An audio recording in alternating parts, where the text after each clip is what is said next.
Welcome to this short tutorial video for Section 1 of 2 application forms. Firstly, for primary care GP services, your tender reference 90551, and secondly, for primary care pharmacy services, your tender reference 90556.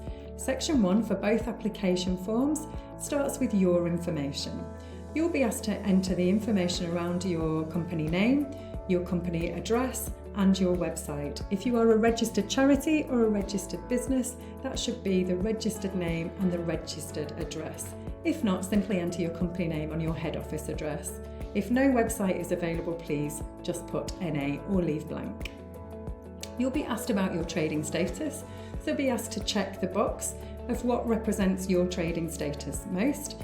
If none of that list applies, please check the box for other and specify your trading status.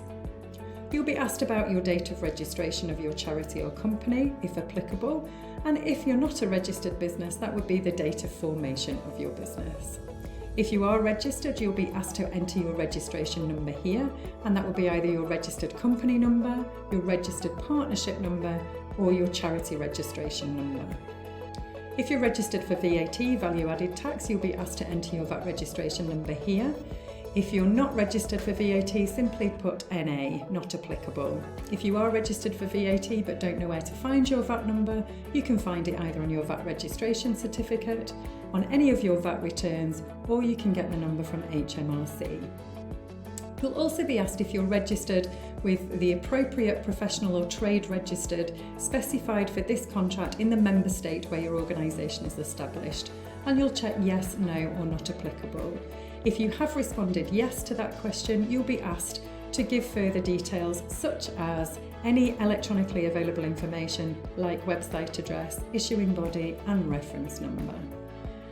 For contracts for services only, you'll also be asked if it's a legal requirement in the country where you're established for your business to possess a particular authorisation or be a member of a particular organisation in order to provide the requirements that's specified in this procurement, and you'll check yes or no. Again, if you checked the box yes for the question above, you'll be asked to provide additional details. You're also asked about the classification of your business here.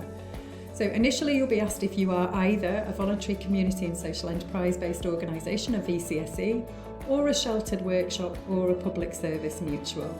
If none of those apply, simply leave blank. You'll also be asked if you're a small, medium or micro enterprise, a SME, so you'll either check yes or no, and if you need some help understanding what the SME definition is, you can do so through this link. You'll also be asked about persons of significant control in your organisation. And a person of significant control is an individual who has more than 25% shares in the company, more than 25% of voting rights in the company, and or has the right to appoint or remove the majority of the board of directors. You'll also be asked to select which of the conditions for being a person of significant control are met, either 25% up to and including 50, more than 50 and less than 75, or 75% and more.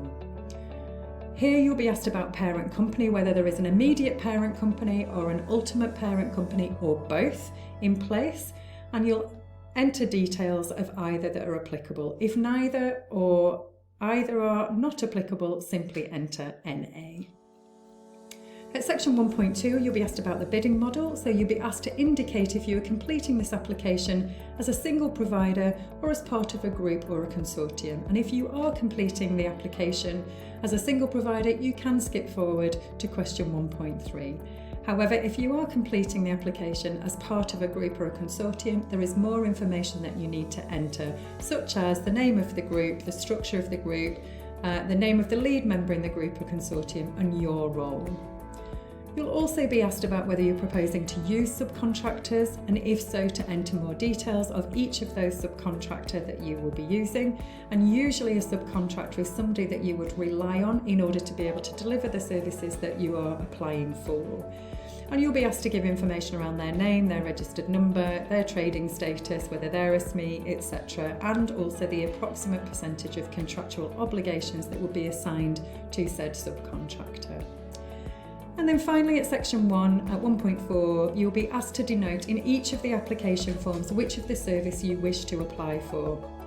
And in GP services, you can choose from NHS health checks, sexual health services or illicit drug treatment shared care service, tick any or all that apply.